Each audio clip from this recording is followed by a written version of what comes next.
Hello दोस्तों, ई Gurukul academy में आप सभी का फिर से स्वागत है। आज हम लोग जो रेस्ट हमारे क्वेश्चन बच चुके हैं एक्सरसाइज 1B के आर एक्स अग्रवाल के और एनसीईआरटी का जो क्वेश्चन मैं पीछे छोड़ रखा था कि आने वाले समय में जब मैं इस पर्टिकुलर टॉपिक को डिस्कस करूंगा तो एनसीईआरटी को तमाम क्वेश्चन भी इंक्लूड कर लूँगा। ठीक है, जैसा कि आप देख लीजिए कि अभी फ़िलहाल हम लोग एनसीईआरटी का एक्सरसाइज 1.1 का क्वेश्चन नंबर 3 करेंगे और यही क्वेश्चन आपको आर एक्स अग्रवाल में भी मिलेगा एग्जाम्पल में।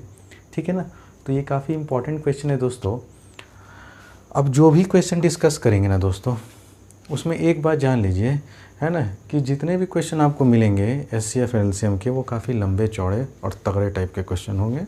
काफ़ी लंबा चौड़ा होगा, लेंदी होगा। ठीक है ना, समझने में हो सके आपको प्रॉब्लम हो, लेकिन आपको डरना नहीं है। आप क्वेश्चन पढ़ेंगे। अब आपको मैं फिर से कहता हूँ, जहाँ भी वर्ड आए मैक्सिमम, है ना, जहाँ भी वर्ड आए लिस्ट, मिनिमम, ठीक है ना, स्मॉलेस्ट, तो अब आप इस तरह के क्वेश्चन में आराम से उस वर्ड के अनुसार एलसीएम और एचसीएफ निकाल सकते हैं। ठीक है ना, इसमें ज़्यादा ऐसे क्वेश्चन में ज़्यादा दिमाग लगाने की ज़रूरत नहीं है। लेकिन ठीक है ना, पता कैसे क्या करना है कि मैक्सिमम है तो जाहिर सी बात है एचसीएफ निकालेंगे ऐसे सवालों में। तो आपको इस तरह का लंबे 3-4 क्वेश्चन, इस तरह के लंबे लंबे लाइन के क्वेश्चन मिलेंगे तो आप समझ जाएंगे कि वहाँ पे आप उसी वर्ड का यूज़ कीजिए और उसी का मीनिंग निकाल के आप वो सवाल को बना सकते हैं।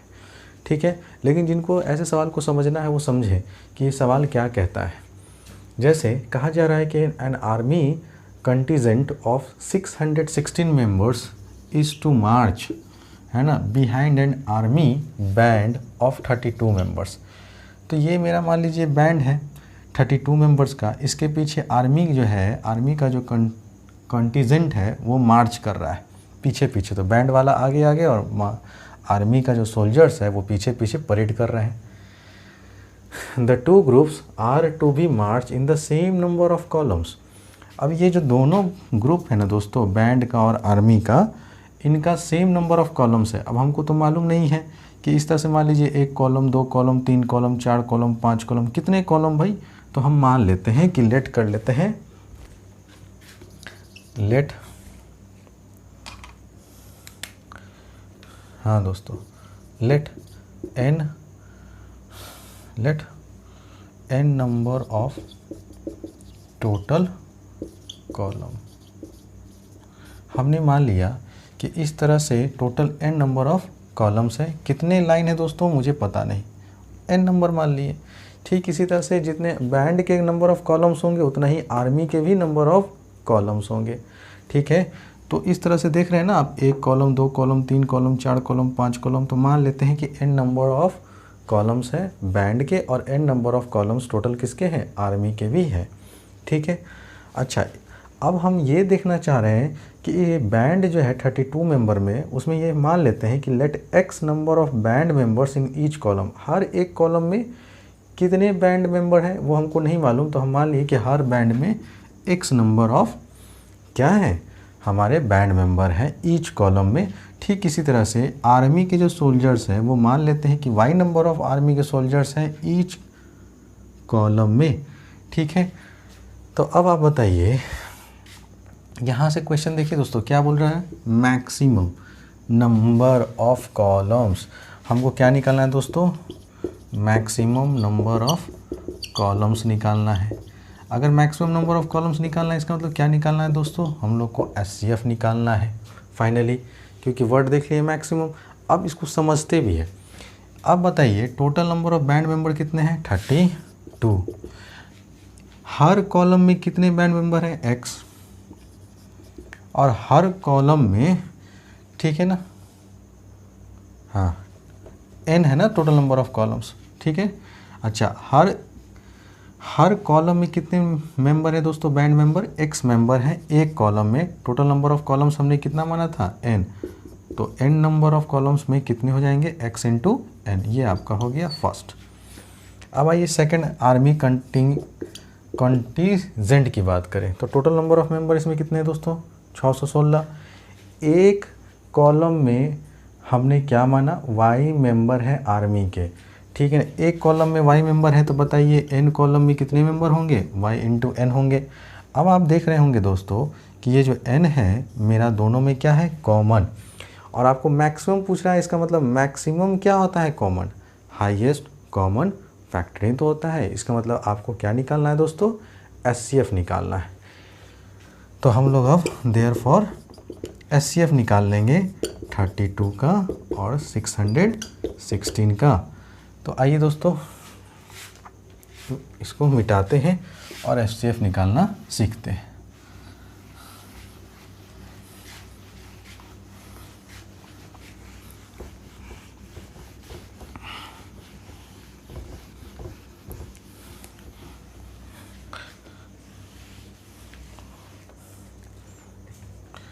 तो 616 है, इसको हम लोग डिवाइड करेंगे दोस्तों 32 से, ठीक है।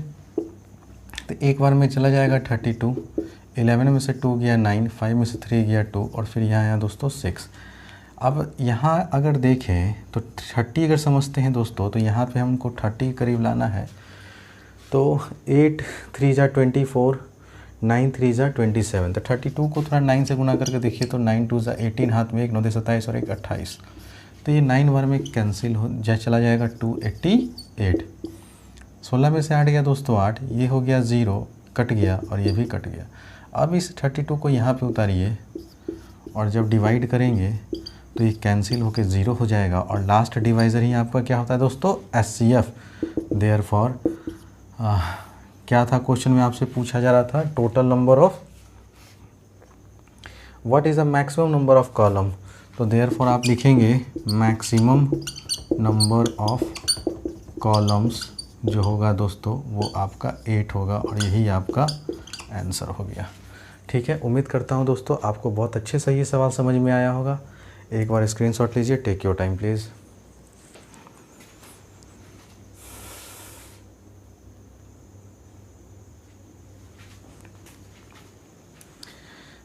आइए दोस्तों अब हम लोग नेक्स्ट क्वेश्चन की बात करेंगे। कहता है अ स्वीट सेलर हैज़ 420 काजू बर्फीज़ and 150 badam barfis. He wants to stack them in such a way that each stack has the same numbers and they take up the least area of the tray। तो फिर से वही बात बोल रहा है क्या दोस्तों कि जितने भी स्टैक बनाए जा रहे हैं, चाहे वो काजू के हो चाहे वो बर्फ़ी के हो ट्रे में, तो स्टैक जो है दोस्तों वो सेम नंबर है, ठीक है ना। और ट्रे का एरिया भी क्या लेना चाहिए, मिनिमम से मिनिमम लेना चाहिए। तो कहा जा रहा है question, how many of these can be placed in each stack. ठीक है, अगर बताइए ट्रे का एरिया मिनिमम से मिनिमम ले, इसका मतलब बर्फ़ी को हमको क्या करना होगा, मैक्सिमम से मैक्सिमम क्लोज करके क्या करना होगा, रखना होगा। तो यहाँ पे ये वर्ड मत देखिए कि लिस्ट है तो सर है ना एलसीएम निकालेंगे तो आप फंस जाइएगा। आपको ट्रे का एरिया लिस्ट रखना है, इसका मतलब नंबर ऑफ़ बर्फीज़ आप जितना हो सके एक स्टैक में ठूस के रखिए। इसका मतलब आपको क्या निकालना है दोस्तों, HCF निकालना है, ठीक है ना। तो अगर मान लीजिए कि ये मेरा एक ट्रे है, ठीक है, ये मेरा एक ट्रे है ना। इसी ट्रे में एक तरफ हम लोग को रखना है काजू बर्फ़ी। तो मान लीजिए ऐसे एकदम ईच एरिया एकदम सेम रखना है, जितना ठूसना चाहते हैं आप एक, है ना। ये आपका कहलाया 1 स्टैक। फिर आप इसी तरह से सेकेंड स्टैक में रखेंगे, फिर इसी तरह थर्ड स्टैक। तो मान लेते हैं कि इस तरह से कितने नंबर हैं स्टैक के, n नंबर ऑफ़ स्टैक है। और n नंबर ऑफ़ स्टैक में कितने काजू बर्फ़ी मान लेते हैं कि x काजू बर्फ़ी रखे गए हैं, ठीक है दोस्तों। उसी तरह से ये काजू बर्फ़ी के लिए हो गया, ठीक है। इसी तरह से इधर हम लोग क्या करेंगे, बादाम के बर्फ़ी को रखेंगे। तो मान लीजिए कि इधर हमने बादाम के बर्फ़ी को रखना शुरू किया, है ना। जितना क्लोज हो सके उतना क्लोज, और इस तरह से पूरे एक ट्रैक को भरना है दोस्तों, ठीक है ना, समझ में आया। और अब हम मान लेते हैं कि इसमें भी टोटल जो है n नंबर ऑफ़ क्या है, आप देखिए 1 स्टैक 2 स्टैक 3 स्टैक 4 स्टैक, ठीक है ना, 4 स्टैक 5 स्टैक, इस तरह से स्टैक पे स्टैक मतलब कॉलम पे कॉलम रखा गया, जिसमें आप बर्फ़ी को उठा के रखेंगे, चाहे वो काजू का हो चाहे वो बर्फ़ी का हो। और हमने मान लिया कि जितने, ठीक है ना, आपके स्टैक हैं, ठीक है ना, उसमें आप अगर x बर्फ़ी रख रहे हैं तो इसी तरह से आप इसमें भी आप कितने मान लेते हैं, y काजू बर्फ़ी रखा गया। हर स्टैक में y काजू बर्फ़ी रखा गया। Total number of stack n मान लिए। तो फिर से सीधे सॉल्यूशन करेंगे दोस्तों कि let n number of stacks हैं हमारे, है ना। तो टोटल नंबर ऑफ स्टैक्स हमने क्या मान लिया दोस्तों, n मान लिया। अच्छा, पहले आप देखिए कि काजू कितना है दोस्तों, 420 काजूज़ है टोटल। अच्छा, हर स्टैक में कितने काजू रखे गए हैं, x काजू रखे गए हैं। और इस तरह से कितने स्टैक है दोस्तों, n नंबर ऑफ स्टैक है, तो n से गुना कर देंगे। आप समझ रहे हैं बात को ना। अच्छा, अब बादाम बर्फ़ी का देखिए तो टोटल कितना बादाम बर्फ़ी रखना है, 150 बादाम बर्फ़ी रखना है।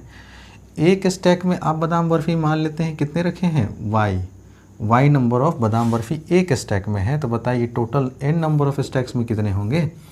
तो आप फिर से देख रहे हैं दोस्तों कि यहाँ पे n और यहाँ पे n आपका क्या हो गया, कॉमन। जैसे ही ये कॉमन हो गया और आपको करना है क्या है, मैक्सिमम से मैक्सिमम रखना है और ट्रे का एरिया लिस्ट रखना है। मैक्सिमम का सेंस कहाँ क्या देता है दोस्तों, SCF। इसका मतलब आप समझ रहे हैं ना कि हमको क्या निकालना होगा, SCF ही निकालना होगा। तो हम लोग अब निकालेंगे SCF किसका किसका दोस्तों, 420 का, 150 का। आइए अब ये समझते हैं कि आपको समझ में आ गया होगा, इसको मिटा देते हैं। तो हम क्या करेंगे दोस्तों कि 420 का फटाफट सीरीज बना लीजिए और एक तरफ 150 का फटाफट सीरीज बना लीजिए। 5 से ले जाइए, 5 8 जा 5 4 जा 5 8 जा 40, 5 4 जा 20। फिर 4 से ले जाइए, 4 2 जा 8, 4 1 जा 4। फिर 3 से ले जाइए, 3 7 जा 21। 5 से ले जाइए, 5 3 जा, फिर 5 6 जा और फिर 3 2 जा। तो यहाँ से दोस्तों हम आराम से 420 का फैक्टर लिख सकते हैं क्या, 5 इंटू 2 इंटू 2 इंटू 3 इंटू 7। इस 4 को फर्दर 2 इंटू 2 लिख सकते हैं। और 150 को लिख सकते हैं दोस्तों 5 इंटू 5 इंटू 3 इंटू 2। अब आप देखिए एक तो आपका 5 कॉमन आ रहा है, उसके बाद और क्या कॉमन आ रहा है दोस्तों, आपका 3 भी कॉमन आ रहा है, फिर यहाँ से 2 भी कॉमन आ रहा है। तो SCF जो हो गया दोस्तों वो हो गया 5 इंटू 2 इंटू 3। तो 5 2 जा 10, 10 3 जा 30। तो अब ये 30 क्या माने थे दोस्तों, ये माना गया था नंबर ऑफ n स्टैक्स। तो आपका n का जो वैल्यू आया दोस्तों वो कितना आया, 30 आया। आपको समझ में आ रही होगी सारी बातें दोस्तों। n हमने n नंबर ऑफ स्टैक माना था और यही n नंबर ऑफ स्टैक का वैल्यू कितना निकला, 30 निकला। ठीक है, तो आपका पहला पार्ट का तो आंसर हो गया। पहले पार्ट में पूछा how many number of these can be placed in each stack, तो आप कितने रखेंगे। और फिर बोला how many stacks are formed, तो टोटल नंबर ऑफ स्टैक्स कितने फॉर्म्ड हुए दोस्तों, 30 स्टैक फॉर्म्ड हुए। और अब यहाँ से ये क्वेश्चन को वैल्यू निकालेंगे कि how many of these can be placed, हर एक स्टैक में कितने काजू बर्फ़ी रखे जाएंगे और कितने बादाम बर्फ़ी रखे जाएंगे। तो इसके लिए यहाँ से डिलीट करते हैं दोस्तों, ठीक है। तो फर्स्ट पार्ट का आंसर निकालने के लिए है ना, टोटल नंबर ऑफ, है ना, ईच स्टैक का टोटल नंबर निकालने के लिए आप क्या करेंगे, ठीक है। पहला का LCM कितना था, बादाम बर्फ़ी कितना, काजू बर्फ़ी कितना था दोस्तों 420, और हर में कितना निकला था, n नंबर था, n से इसको डिवाइड कर देंगे प्लस। अच्छा, दूसरे में कितना है मेरा, बादाम बर्फ़ी 150 और n नंबर ऑफ स्टैक्स से इसको डिवाइड कर दीजिए। तो आप देखेंगे कि 3 से ही काट दीजिए, इसको काटिए 3 का 3, 3 चौके 12, इससे काटिए 3 5 15। तो फाइनली दोस्तों 14 + 5, तो आपका आंसर क्या आ गया, 19। ये था आपका पार्ट 1 का आंसर 19। और पार्ट 2 का टोटल नंबर ऑफ स्टैक्स कितने थे दोस्तों, 30 थे। उम्मीद करता हूँ आपको बहुत अच्छे से समझ में आएगा। Take your time please.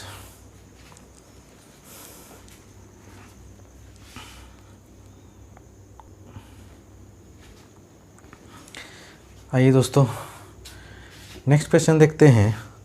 जब अगर हमारा एग्ज़ाम में अगर बोर्ड में क्वेश्चन आया कि कोई व्यक्ति जो है सर्कुलर पाथ में मूव कर रहा है, तो जनरली 2 या 3 व्यक्ति मूव करते हैं सर्कुलर पाथ में, है ना। तो मिनिमम 2 व्यक्ति का क्वेश्चन हो, 2 person can be move in a circular path, और it may be possible it comes that 3 person are moving in a circular path at the same time और द सेम टाइम इंटरवल।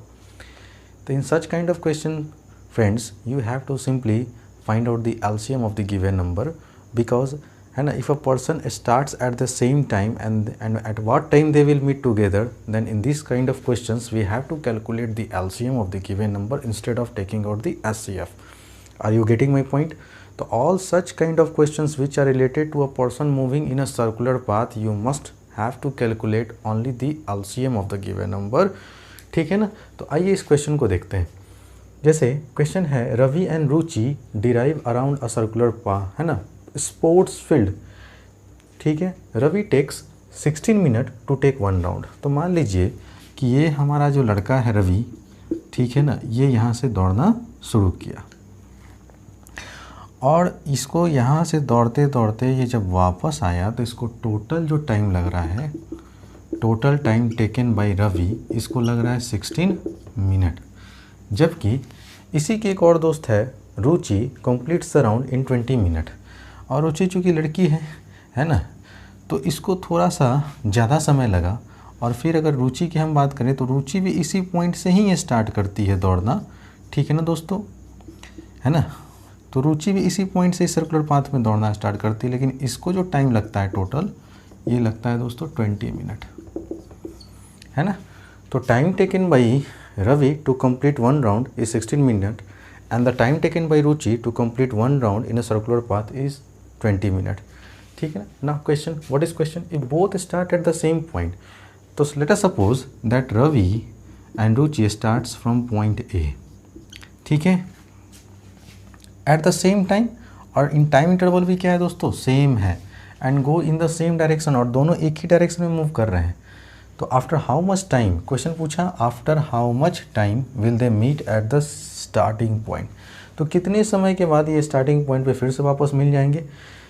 तो ये कभी भी question अगर इस pattern पे आता है दोस्तों, तो आप आंख बंद करके क्या करेंगे, इसका एलसीएम फाइंड आउट कर देंगे और आपका सॉल्यूशन इस तरह का सर्कुलर पाथ से रिलेटेड कोई भी क्वेश्चन आएगा उसमें आप एचसीएफ नहीं निकालेंगे, आप एलसीएम निकालेंगे. तो हम लोग यहाँ पे लिखेंगे time taken by Ravi to complete 1 round, ये था दोस्तों 16 minute. Time taken by Ruchi to complete 1 round, ये बराबर था दोस्तों 20 मिनट. तो आप यहाँ से एलसीएम निकाल लेंगे.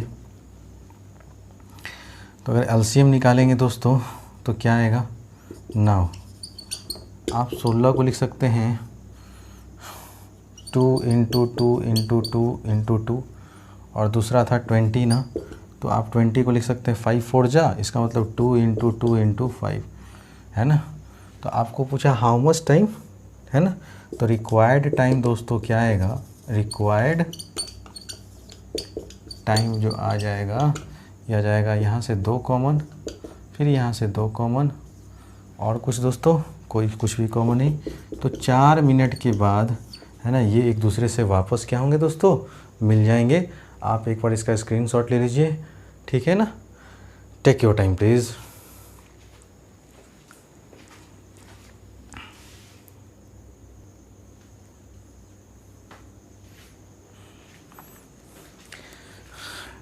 आइए दोस्तों नेक्स्ट क्वेश्चन देखते हैं. अब जितने भी घंटी वाले सवाल होंगे दोस्तों वो देखेंगे. तो याद रखिएगा जितने भी घंटी वाले सवाल होते हैं ना, उनमें सारे में क्या निकालेंगे दोस्तों, एलसीएम निकालेंगे. ये कोई, है ना, बड़ी बात नहीं है. आप एक बार अगर मेरे मुंह से सुन लिए ना कि घंटी वाले सवाल में क्या निकालेंगे सर, एलसीएम निकालेंगे, तो कभी जीवन में नहीं भूलेंगे.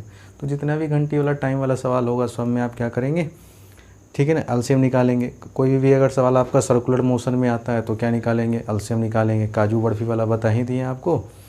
ठीक है ना. एक शुरू और एक क्वेश्चन था आर्मी और बैंड वाला, तो उसमें सर आपको समझा ही दिए कि आपको कैसे कैसे क्या करना, एचसीएफ निकालना था उसमें. ठीक है ना. ठीक है. ये electronic device, and electronic device makes a beep. एक इलेक्ट्रॉनिक डिवाइस एक घंटी है ना, जो हर 60 सेकंड के बाद एक बार बीप करती है. जबकि एक और, है ना, डिवाइस है, ठीक है ना, वो हर 62 सेकंड के बाद बीप करती है. अब कहा जा रहा है दे बीप्ड टुगेदर, एक साथ वो 10 AM में बजी. तो अब फिर से पूछ रहा है एट व्हाट टाइम, फिर से टाइम पूछ रहा है दोस्तों, तो हम क्या निकाल देंगे, एलसीएम निकाल देंगे। Eight what time they will beep together at the earliest. तो आप ध्यान दीजिएगा, ठीक ना, समझिएगा ध्यान से। हमसे पूछा जा रहा है eight what time will they beep together, तो आप लिखिएगा दे बीप टुगेदर। आप क्या करेंगे दोस्तों, एलसीएम निकाल लेंगे, किसका किसका, 60 का और 62 का। तो अब देखिए 60 का अगर फैक्टर लिखें तो 12 5 जा लिख सकते हैं दोस्तों, है ना। 12 5 जा कितना होता है, 60।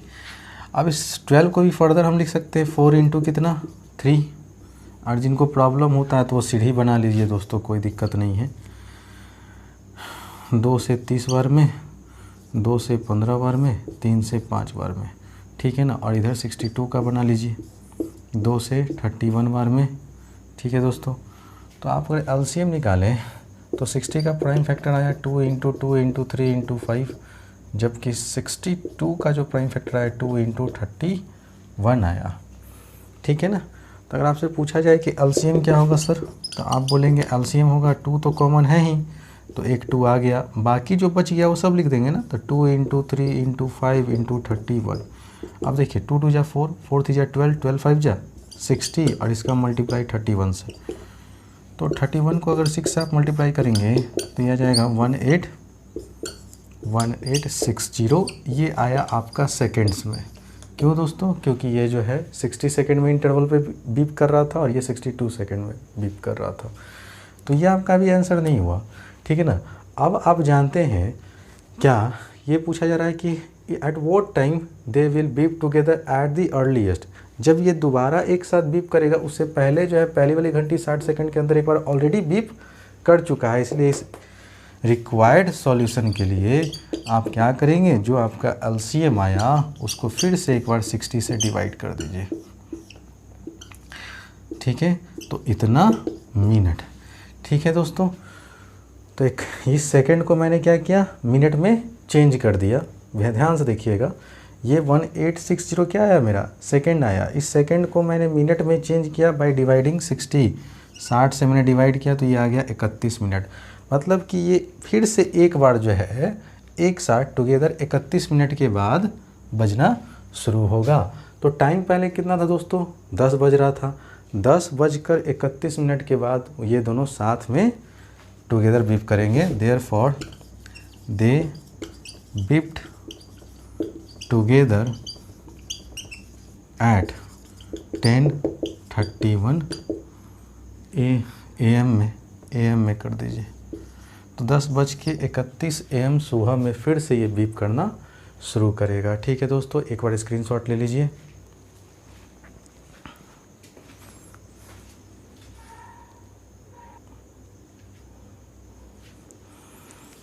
आइए दोस्तों, है ना, इस एक्सरसाइज का लास्ट क्वेश्चन मैं डिस्कस कर रहा हूँ आपसे। और अभी तक मैंने जितने भी क्वेश्चन आपको बताए दोस्तों, वो लगभग मैंने पूरा आपको पढ़ा दिया। चाहे वो NCERT का हो, चाहे वो RS अग्रवाल का हो, चाहे वो आपका RD शर्मा का हो।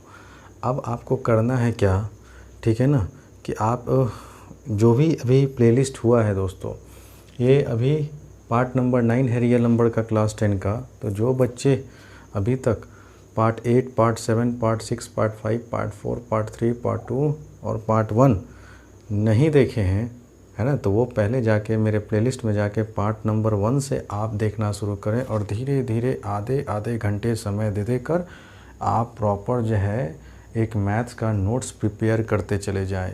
इनसे बाहर दोस्तों नहीं आएगा, आप मेरा विश्वास करें, नहीं आएगा, ठीक है। जितना मैं पढ़ा दे रहा हूँ यूट्यूब पे इतना कोई नहीं पढ़ाएगा, और ना अभी तक आज तक कोई पढ़ाया है दोस्तों, ठीक है ना। मेरा प्रॉमिस है, मैं एक एक चैप्टर आपको बहुत अच्छे से कॉन्सेप्ट पहले बताऊंगा, पूरा उससे रिलेटेड थ्योरी बताऊंगा, और तब फिर हम लोग तवातोर क्वेश्चन को सॉल्व करना सीखेंगे और खूब सारे प्रैक्टिस करेंगे।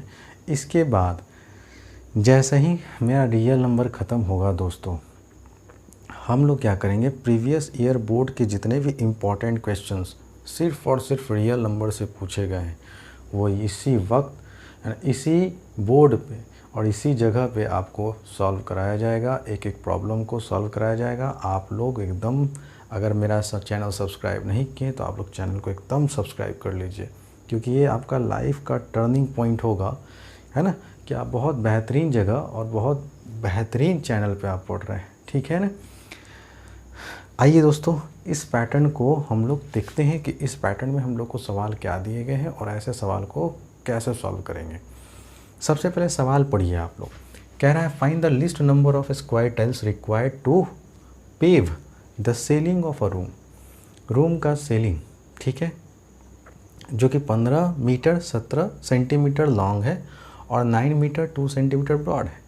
या तो आप इन दोनों को मीटर में कर लीजिए, या तो आप दोनों को क्या चीज़ में कर लीजिए, सेंटीमीटर में कर लीजिए, ठीक है ना। तो मीटर में करने में अक्सर लोगों को प्रॉब्लम आता है, क्योंकि पॉइंट का लफड़ा हो जाएगा। तो आप मेरी राय माने तो इसको सेंटीमीटर में ही कन्वर्ट कर दें। तो आइए, ये जो क्वेश्चन था वो समझेंगे कि मान लीजिए कि ये मेरा, है ना, रूम का सीलिंग है और इस पर हमको स्क्वायर टाइल्स ही बिछाना है। क्या बिछाना है दोस्तों? इस तरह से स्क्वायर टाइल्स, ठीक है ना। आपको ऐसा स्क्वायर टाइल्स ही बिछाना है, ठीक है ना। और इस तरह से बिछाना है कि least number of square tiles ही लगे, ज़्यादा टाइल्स का मेरा खपत भी ना हो, कम टाइल्स लगे और ये पूरे सीलिंग को क्या कर दे, कवर कर दे। जबकि आपको यहाँ दिया हुआ है कि सीलिंग का जो है, रूम का जो सीलिंग है उसकी लंबाई और चौड़ाई दे रखी है। तो ये मान लेते हैं लेंथ है ना। ये जो है आपका दोस्तों लेंथ मान लिया कि ये 15 मीटर और 17 सेंटीमीटर है। तो इसको अगर आप सेंटीमीटर में कन्वर्ट करेंगे तो मीटर को अगर पहले कन्वर्ट कीजिएगा तो 100 से गुना कीजिएगा और 17 सेंटीमीटर जोड़ दीजिए, तो ये फाइनली आ जाएगा 1517 सेंटीमीटर। अच्छा, इस रूम का ब्रेथ भी हमको मालूम है दोस्तों। ब्रेथ गिवन है 9 मीटर 2 सेंटीमीटर। ये तो ऑलरेडी सेंटीमीटर में, बस इसको 100 से गुना कीजिए तो 900 और प्लस 2 सेंटीमीटर, तो ये आएगा दोस्तों 902 सेंटीमीटर। तो आपका अब रूम का लेंथ मालूम हो गया सीलिंग का, और इसका ब्रेथ भी सीलिंग का मालूम हो गया। अभी तक आपको स्क्वायर टाइल्स, अब देखिए यहाँ जो वर्ड है लिस्ट ना, इससे देख के लोग क्या बोलता है, अरे भाई एलसीएम निकाल लेंगे, ठीक है, क्या निकाल लेंगे, एलसीएम निकाल लेंगे। लेकिन आप सोचिए कि अगर आप ये वर्ड देख के अगर आपका इसका एलसीएम निकालने जाएंगे तो आप बुरी तरह फंस जाएंगे, ठीक है ना। क्योंकि क्वेश्चन को पकड़िए, क्वेश्चन क्या करा है कि मिनिमम नंबर ऑफ हमको क्या चाहिए सर, स्क्वायर टाइल्स ही खर्च हो। तो अगर मिनिमम खर्च हो तो हम मैक्सिमम से मैक्सिमम टाइल्स क्या करेंगे, इस छोटे से जगह में हम लोग लगाना शुरू करेंगे। Find the least number of square tiles. हमको लिस्ट नंबर चाहिए कि कम से कम टाइल लगे और मैक्सिमम से मैक्सिमम एरिया को क्या कर दें, सीलिंग का छेक लें। इसका मतलब यहाँ से कंसेप्ट निकल के आ रहा है एचसीएफ का, ना कि एलसीएम का। तो आप एचसीएफ निकालेंगे इस 2 नंबर का। तो एचसीएफ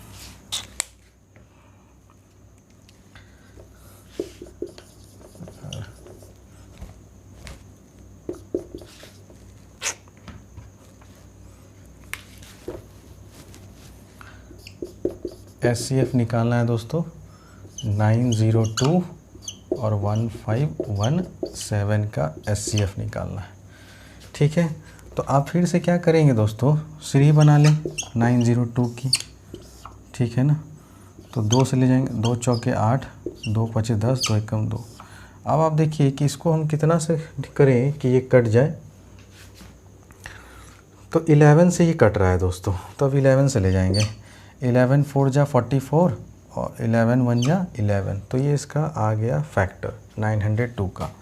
अच्छा, एंड 1517 का देखिए, इसको कितना, तो 5 1 6 6 और 1 7 7 7 14, 3 से तो नहीं कट रहा है ना। 11 से दोस्तों, 11 से भी ये नहीं कटेगा, ठीक है। 7 से अगर देखें तो 7 से ही कटता है क्या, 7 से दोस्तों ये कैंसिल होगा। ये देखिए इसका मेन डिवीज़न है कि डिवीज़न में इसको कैसे इसका फैक्टर निकालें, तो अब चेक करना होगा दोस्तों। तो 1 मिनट आप इसको डिवाइड कीजिए, आप इसको खुद से सॉल्व कीजिए दोस्तों, ठीक है ना। और इसका क्या निकालेंगे, है ना, एचसीएफ निकालेंगे।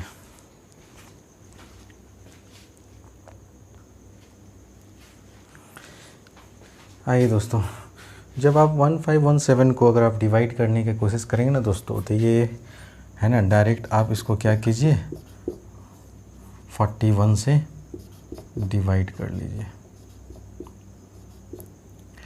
जैसे ही आप इसको 41 से डिवाइड करिएगा दोस्त, है ना, तो आप देखिए क्या होगा 1517 और इसको 41 से, तो आप पहले 3 बार में ले जाएं, तो 3 का 3, 4 3 12, 11 3 या 8, ये 2 और फिर 7 7 का 7 और 7 चौके 28, ये 37 बार में क्या होगा दोस्तों, कैंसिल हो जाएगा।